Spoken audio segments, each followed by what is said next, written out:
mara n'ibuchi n'ezie. Menoko wa mara n'ọbụghị ibuchi mụ. Akwadibu n'anya m ja ụzọ. Ibu olileanya m mgbe m na-enweghị olileanya. Ojiji jide ma onye wanyere ya gerio. Biko wanyere ụmụ ka m rie. Ihe rịọba mebia. Ihe rịọba mebia. Ihe rịọba mebia. Ihe rịọba mebia. Ọmako bidonye, ọmako bidonye bia. Ọmako bidonye, ọmako bidonye bia. Ọmako sidiri me, ọmako sidiri me bia. Ọmako sidiri me, ọmako sidiri me bia. Onye na-eme ma, onye na-eme mmezemu bia. Odogwu akataka, odogwu akataka bia. Oloriye bịara ilogo, agụ na-eche mba bịa. Ọdụm ebo Juda, ọdụm ebo Juda bịa. Ị na-asị n'ụmụ chere, chere na-agwụ ike zemu bịa. Ị na-asị n'ụmụ chere, chere na-agwụ ike bịa. Ihe rịọba me, ihe rịọba me bịa. Ihe rịọba me, ihe rịọba me bịa. Oloriye bịara ilome, oloriye bịara ilome.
kuwa mara ibu chimnesia.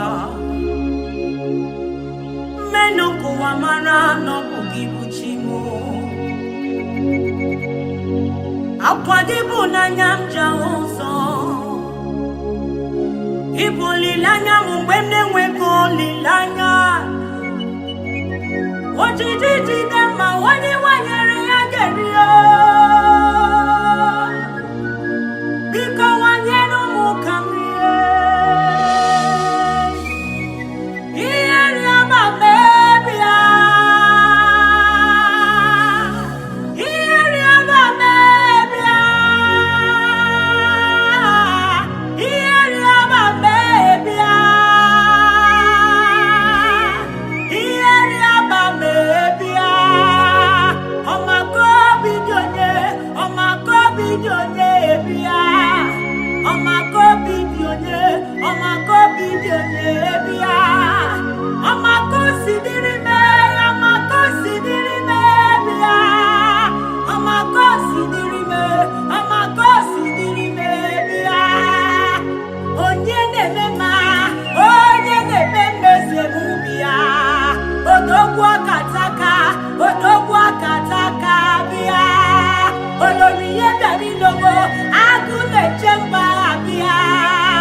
Odume bojuda.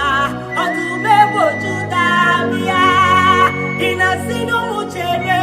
Chere na wike zemubia. Inasinu muchere. Chere na wike bia. Iyeri abame. Iyeri abame bia. Iyeri abame. Iyeri abame bia. Oloriye dari lome. Oloriye dari lome bia. Agune chemba. Agune. Kamprobi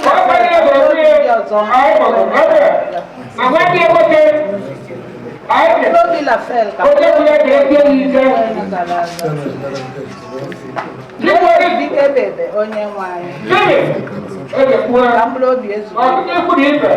ya melezi onye nwanyị na Chineke anyị papa dị nsọ kpọrọkwa nwa nwoke nabata ya na anyị eze na-enye ndị nye ya oche na anyị eze ebe ebe ọ ga-anọkwa na-ayọtakwa n'anya nwa bụ ndị njọ ndị ka fọdụrụ nụ meri ebere na ka anyị ji bụrụ mmadụ dịka azụma na mmiri esi ha aga agụ etu a ka anyị nwa bụ ndị ikere eke esi ha aga agụ njọ meri ebere gbaghara ya njụ ya niile akwụkwọ ka n'elu ụwa nke chaa ya ma nabata ya na ya n'afa Jizọs Kraịst bụ onye nwa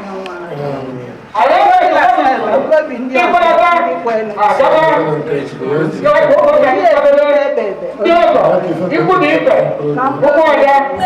oloriye bịara ilomebia agụne chemba agụne chobodo bịa iyeri ọbame bịa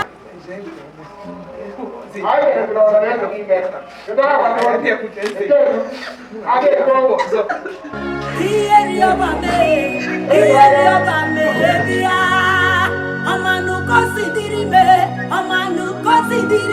bịa ọmanụkọ sidirime bịa iyeri ọbame bịa iyeri ọbame bịa.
Agora, Ezesinachi, dá o teu jogo. Amanhã nasceu o jogo, vem como. Vamos ver, não vou tirar o luxo.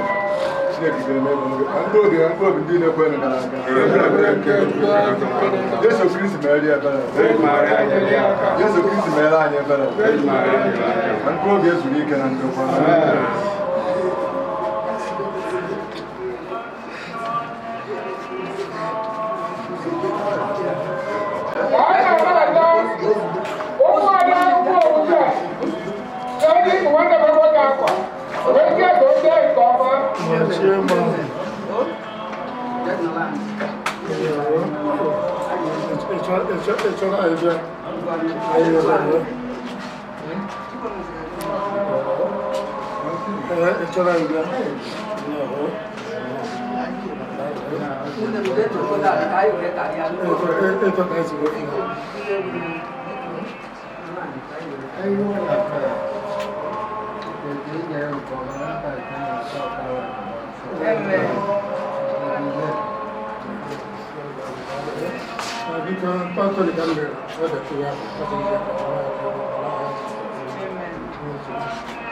Ezesinachi, andando como one and that of the chair.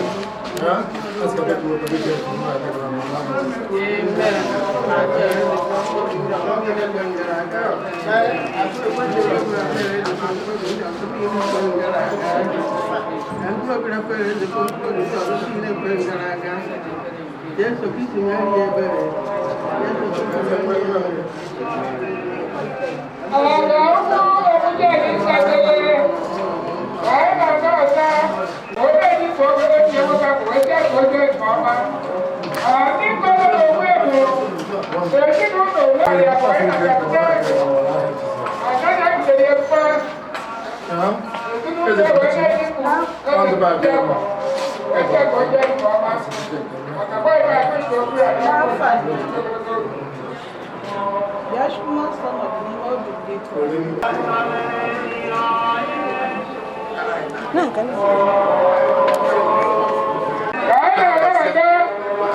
Amen.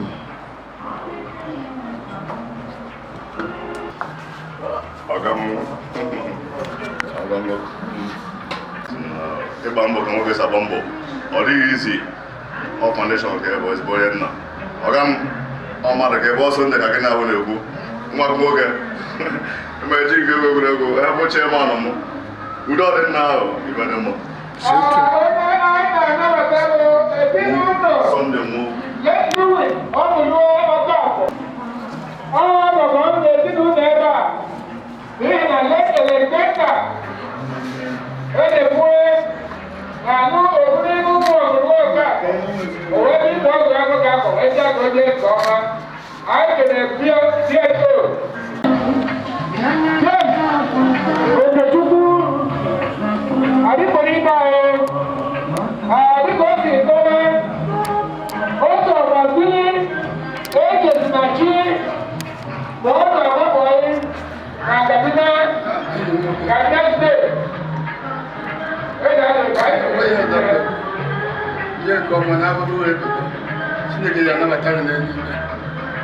Ezinụlọ ya dị mma etu isi eme ka ụmụ ọrụ esi na-emara ikwu mara ibe mara ọmụme etu a mgburu ebe ya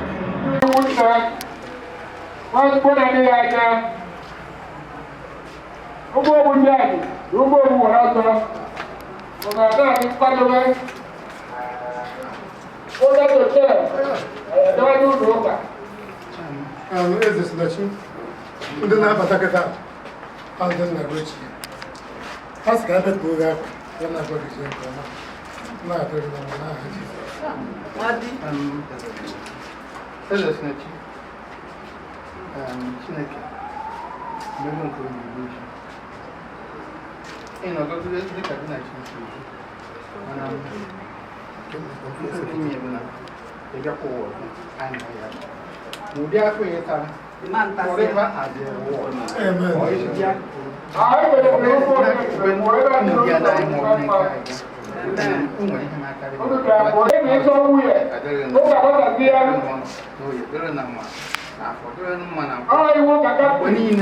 Chineke ya na-aga ụbọchị niile nke ndụ ụbọchị niile nke gịnị ị na ọgụ na eze n'igwe maka afọ niile ya ata ịtasịgo ya nke ụmụ ya ata ịtasịgo nke ụmụnne ya ata ịtasịgo na ọ ya adịrị na mma bịa wee ruo mgbe ebi na Jizọs Kraịst. Ezesinachi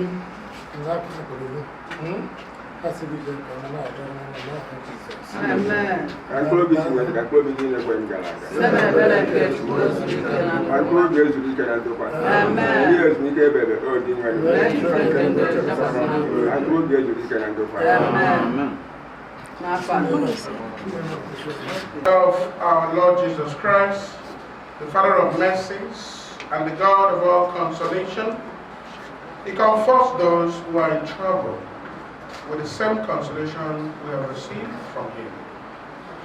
Now pray Psalm 23. Our response shall be, Lord, remember me in your kingdom. Say it. Lord, remember me in your kingdom. The Lord is my shepherd, there is nothing I shall want. Fresh and green are the pastures. Where he gives me repose, nearest for water he leads me to revive my broken spirit. Response. Lord, remember me in your kingdom. He guides me along the right path. He is true to his name. If I should walk in the valley of darkness, no evil will I fear. You are there with me with your crook and your staff. With this, you give me comfort. Response. Lord, remember me in your kingdom. You have prepared a banquet for me in the sight of my foes. My head you have anointed with oil. My cup is overflowing. Response. Lord, remember me in your kingdom. Surely goodness and kindness shall follow me all the days of my life. In the Lord's own house shall I dwell forever and ever. Lord, remember me in your kingdom. The Lord be with you. And with your spirit. Let us pray. Father, God of all consolation, in your ended love and mercy for us, you turn the darkness of death in the dawn of your life. Show compassion to your people in their sorrow. Be our refuge and our strength to lift us from the darkness of this grave to the peace and light of your presence. Your Son, our Lord Jesus Christ, by dying for us, conquered death, and by rising again, restored life. May we then go forward eagerly to meet you, and after our life on earth, be united with our brothers and sisters, where every tear will be wiped away. We ask this through Christ our Lord. Amen. May the soul of your servant Raphael Ezepue, the souls of all the faithful departed, through the mercy of God, may his soul rest in perfect peace. Amen.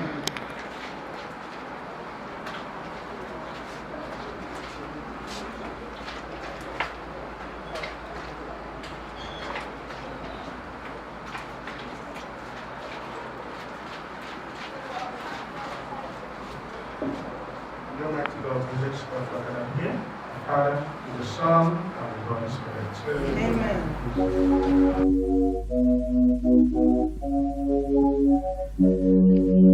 Aga m agara Chimozi, aga m ejere Chimozi, aga m agara Chimozi mgbe dị ndụ n'ime ụwa. Aga m agara Chimozi, ewo aga m ejere Chimozi, aga m agara Chimozi mgbe dị ndụ n'ime ụwa.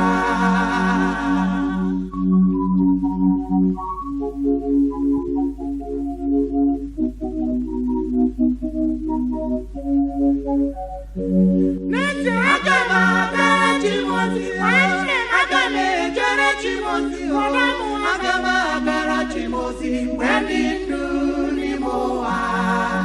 Aga m agara Chimozi, aga m ejere Chimozi. Of the Son and of the Holy Spirit. Amen. I bless the body of late Chief Raphael Ezepue with holy water that recalls his baptism, of which St. Paul writes, all of us who are baptized into Christ Jesus, baptized into his death by baptism, into his death, were raised from the dead by the glory of the Father, we too might live a new life. For if we have been united with him and likeness of his death, so shall we be united with him by likeness of his resurrection.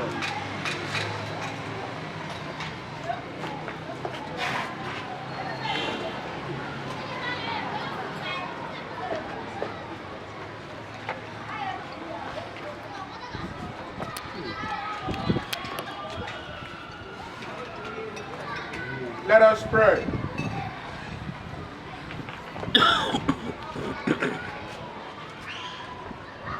Lord, we humbly ask your mercy. Accept the soul of your servants Raphael Ezepue. Forgive the sins he committed through human frailty. Free him from the bonds of death, and admit him into everlasting life through Christ our Lord. Amen. May you soul and the souls of all the faithful departed, To the measure of our rest in peace. may your soul rest in perfect peace. Amen.